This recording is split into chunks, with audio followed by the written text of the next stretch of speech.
কে allow করেছিল? এটা তো তার আগে আরেকটা প্রশ্ন, এটা স্বাস্থ্যমন্ত্রীর পারমিশন লাগে না, এটা হসপিটাল কর্তৃপক্ষ করায়, এটার জন্য কোনো মন্ত্রীর পারমিশন নিতে হয় না। নৈহাটি স্টেট জেনারেল হাসপাতালের একটা পাঁচিল ভাঙা হবে, সেটা সিদ্ধান্ত ওই হসপিটাল কর্তৃপক্ষ নেয়, সেটা অন্য কাউকে জিজ্ঞেস করে নেয়। হসপিটাল কর্তৃপক্ষ যারা চালান তারা ডাক্তার, আমি ডাক্তারি কিচ্ছু বুঝি না, আমরা অনেকেই জানি না। তারা বোঝেননি যে যে মেয়েটিকে এই অবস্থায় পাওয়া গেল তার মৃতদেহটা আগামী দিনে লাগতে পারে, আবার সেটা অটোপসি করতে হতে পারে। এরকম যুদ্ধকালীন তৎপরতায় বাবা মাকে থানায় বসিয়ে রেখে ওটাকে বার করে দেওয়ার কী ছিল? তার মায়ের অভিযোগ, আমাদের কারোর অভিযোগ নয়, তার মায়ের অভিযোগ যে আরও 3টে ডেড বডিকে একেবারে বাইপাস করে টপকে তাকে পুড়িয়ে দেওয়ার কী ছিল। এবং সেখানে লোকাল লেভেলের ওই এমএলএ, তৃণমূল কংগ্রেসের সব নেতাগুলো উপস্থিত থেকে কাণ্ডটি করেছে কেন? এখানে যদি আমি ফাউল প্লের গন্ধ পাই, যেখানে কিছু একটা ফাউল প্লে আছে, নিশ্চয়ই তাকে পড়ানো হচ্ছে কিছু ধামাচাপা দেওয়ার জন্য। সাধারণ মানুষ এই প্রশ্নগুলো করছে, সেই প্রশ্নগুলো কি খুব অন্যায় প্রশ্ন?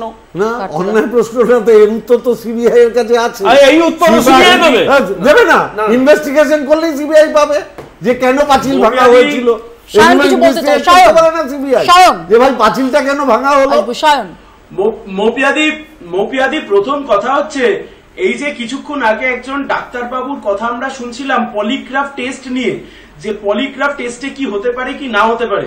আমি তোমাকে বলছি পলিগ্রাফ টেস্ট ছেড়ে দাও, এই যে সিবিআই নিয়ে আলোচনা হচ্ছে না, আজ থেকে কয়েক মাস আগে কালীঘাটের কাকুর গলার কণ্ঠস্বরের নমুনার পরীক্ষা হয়েছিল। তারপর সেই কালীঘাটের কাকুর যে গলা, সে কাকের গলা না কোকিলের গলা না সে কোথায় চলে গেল তা আজ অব্দি আর আমরা কেউ খুঁজে পেলাম না। তাই সিবিআই নিয়ে গদগদ হওয়ার কোনো প্রশ্ন নেই। না তাহলে সায়ন কি, সায়ন একদিকে বলছো সিবিআই নিয়ে গদগদ হওয়ার কিছু নেই, আরেকদিকে বলছো এক সেকেন্ড সায়ন, একদিকে বলছো সিবিআই, একদিকে বলছো সিবিআই নিয়ে গদগদ হওয়ার কিছু নেই, আরেকদিকে বলছো কলকাতা পুলিশ তদন্ত করতে পারেনি। তাহলে কারা তদন্ত করবে? সায়ন ব্যানার্জি তদন্ত করবে না, তত্ত্বাবধানে কোর্ট মনিটরড ইনভেস্টিগেশন, সুপ্রিম কোর্টের করবে না তো, সুপ্রিম কোর্টের তত্ত্বাবধানে এই তদন্তটা হচ্ছে। সেই জন্যই আমরা আশাটা দেখছি। ও সিবিআই আর কলকাতা পুলিশের ওপর কোনো আশা নেই। একটা আজ অব্দি তদন্ত শেষ করতে পারেনি, ঘুষ খাওয়ার ছবি দেখে তাও অ্যারেস্ট করতে পারে না, ওরা কি করবে?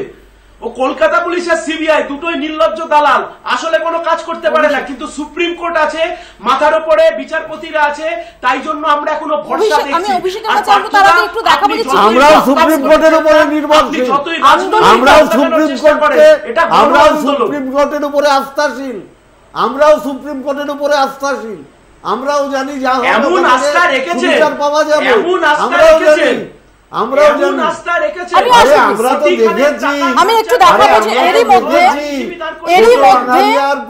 আজকে আমরা দেখেছি যে আন্দোলনকারী তারা সিবিআই দপ্তরে গিয়েছিলেন, তারা সেখান থেকে বেরিয়ে কিভাবে ছোট আঙারিয়া ঘুরে বেরিয়েছে আমরা তো দেখেছি। আসবো পার্থদা এক সেকেন্ড।